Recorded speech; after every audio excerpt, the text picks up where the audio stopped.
Hello, hello. Welcome to another episode of my Sundowns vlog. First leg semi-final of the AFL against Ahly. Yeah, Um, do you enjoy this game? This fixture? a lot.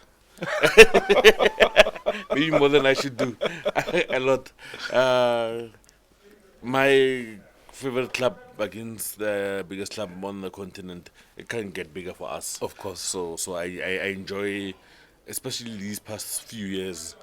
I enjoy the battle a lot.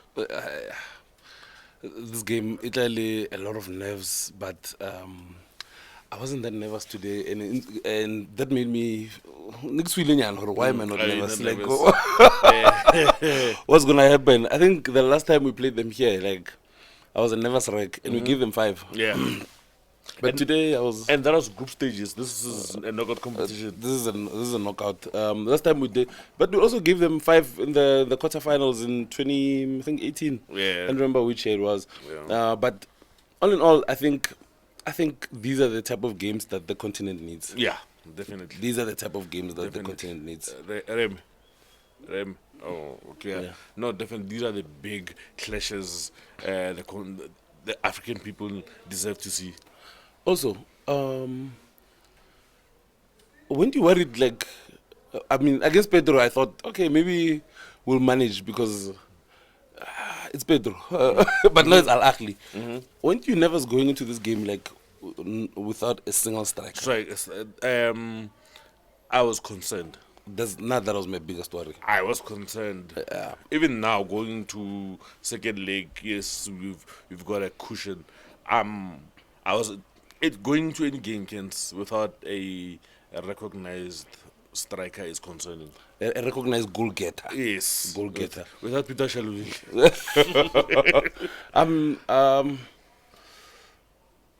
And I think now what concerned me the most is the fact that knowing that Shalu is not even close to making the bench or even starting. That's concerning. That's very concerning. But I think this chameleon approach, I think it's helping us because we just seem to adapt. We seem to adapt to whatever the game requires. We adapt to that. Like the coach said in the pre-match that we adapt to the situations that we find ourselves in. Now the biggest situation we find ourselves in is not having a recognized goal scorer, and we're just making do. Maseko seems to be enjoying the AFL, which might be a good trial run for the biggest competition on the continent in the Champions League. Yes. I think these type of goals help us because he's growing in confidence now. You know what Gaston can do. You know what Temba can do. You know what Tebza can do. But when you have these players who are new to life at Sundowns, who are new to the type of schedule that Sundowns is on. I mean, Sundowns is on a big schedule. Yeah, on a very big schedule. And very, very tight. There's no time for anything. Coach Pizzo used to talk and worry when he started about players going to Kawashis and whatnot. Like, now there's no time. there's no time. There's zero time now. Zero time for anything. Yeah. These guys, I think when I look at like a player like Temba, I look at a player like Tebza. These guys, like in 5 to 8 years, that would be so socially awkward because I feel like they would have to be transitioned into normal society because this is not normal life. It can't be normal life for them. Exactly. And then now when you get like players like Maseko who come here and, you know, like players like Maseko, they need like goals and like, even though you don't have a big performance, but to come on against Petro away, get a goal against Al Ahly in such a huge game, Big game. get a goal. It buys you time. The supporters are not on your back like that much. Lo, now you don't go into games with that pressure. I need to prove myself. I need to show that I belong. I think that's the 2 goals in the AFL. Yeah. I think they will buy him time for everyone to be patient with him and for him to start doing the right things to make sure that the performances that he gives are consistent. Yes. Unlike Rekaba took a goal failure, but like there's nothing in between. You know what I mean? Yeah. Yeah. Totally agree. But all in all, what do you make of the game? Any highlights? Any? I thought we were totally dominant, like I thought we would be. I don't know how many ball possession the little guy, but we dominated the territory, dominated the ball. We won the duels that needed to be won. We just that maybe we should have taken one or two more opportunities. Like the coach said, Ali had zero opportunities, and that's what I liked more. Is this the one that we nearly gave him with Ronwen? Yeah, But he recovered very quickly. Yes. That's the only shaky moment of the game from us. Otherwise, dominant is the word I would use. Very dominant display today. And you know, the thing about Sundowns, you already know certain things are given. The variation in play, ball circulation, always sniffing out for a gap and finding a chance. Aubrey was, in the first like 10, 15 minutes, he was playing his normal role, Eric writing, when we were playing the diamond. He was inverting, coming inside, and you found AB in the middle of the park. And then when AB goes wide, Aubrey is in the middle. And just those movements alone, I think it was just too much for Ali to keep up with. At one point, Aubrey was even on the right side, and he was looking for the diagonal pass. And I think today I can give it to the coach and the players that they did everything. Actually, the coach and the technical team, they did everything to unsettle Al Ahly and make Al Ahly second guess themselves. Because there are games where Aludengas came here and bossed the midfield and just did what he wanted to do. And he had the freedom of the city. Not today. And no. Not this past 3 games. Actually. Nah, this year, in this calendar year. Actually, not since Tebza came along. Last season, Tebza, Neumaya, and Allende were like hounding him. Kachenu, I don't even know who was. Tebza showed him who's boss. Yeah. Today, we didn't even give Percy a sniff at creating chances, at isolating either AB or he did it in the second half, but they came out tops on all the duels. Especially AB. AB was quick on Percy today. Yeah, didn't give him any space to breathe. Yeah. In basketball, they say you're on the scouting report. The moment you're on the scouting report, it's gonna be a long day. It's gonna be a long day. Let's go into the ratings. 8. For Ronwen. Yeah. Of the block flying. Nah, I don't have any other rating but a 10 for Kuliso. It's like no one passes the Kuliso test.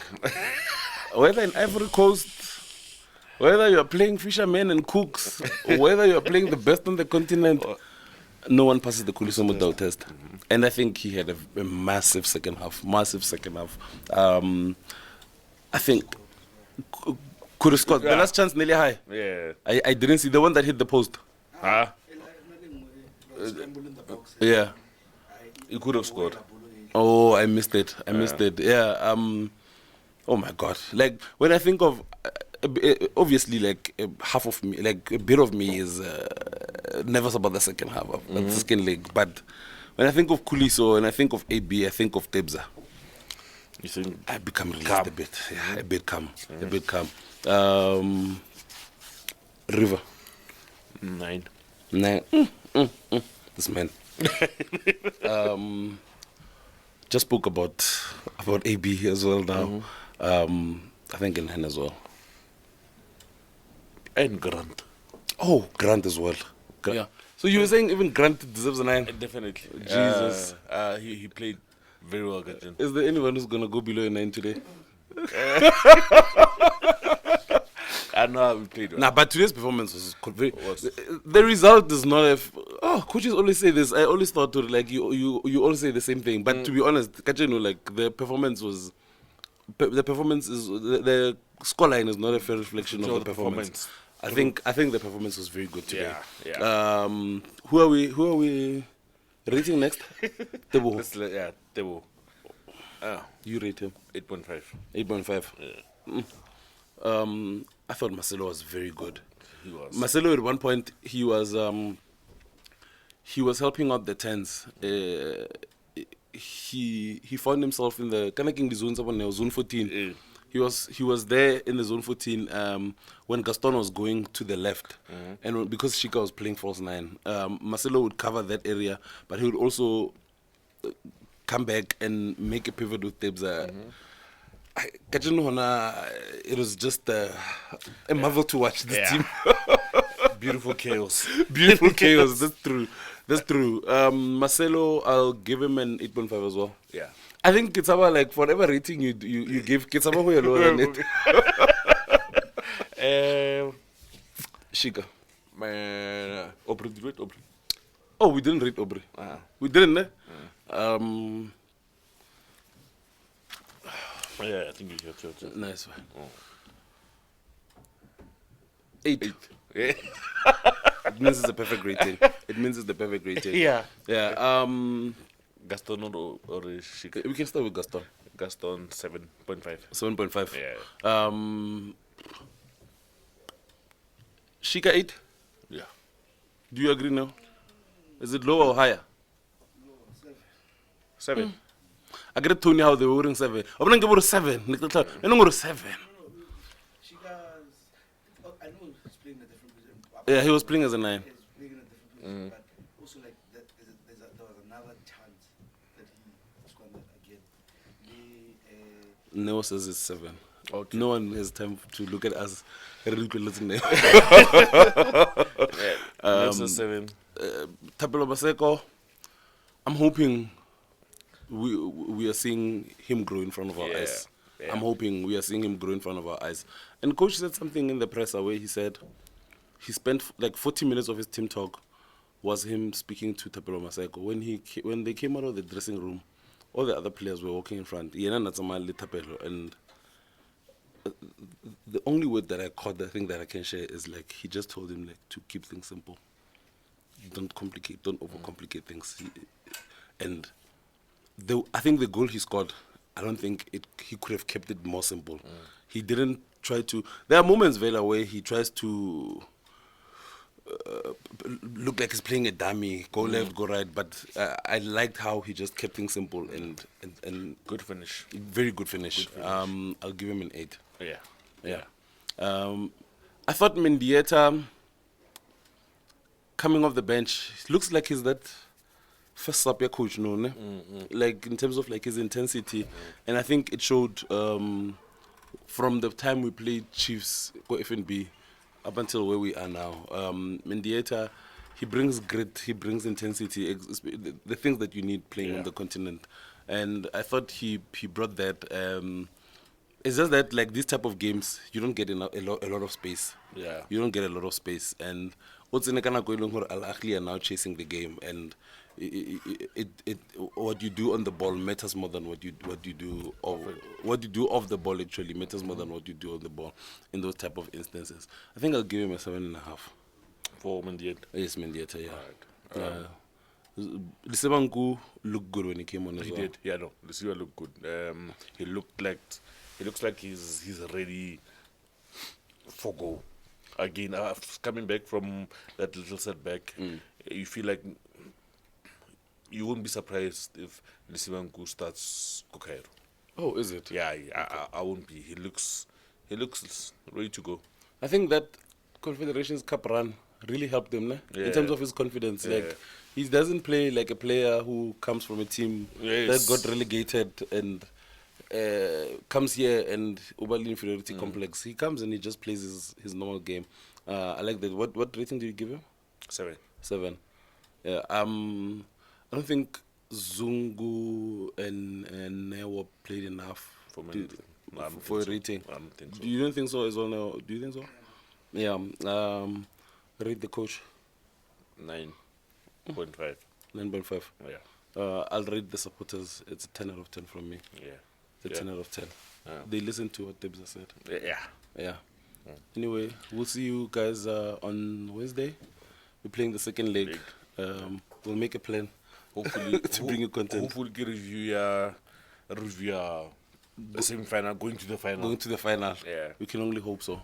Thank you, guys. Thanks for watching. We'll see you on Wednesday. Sure.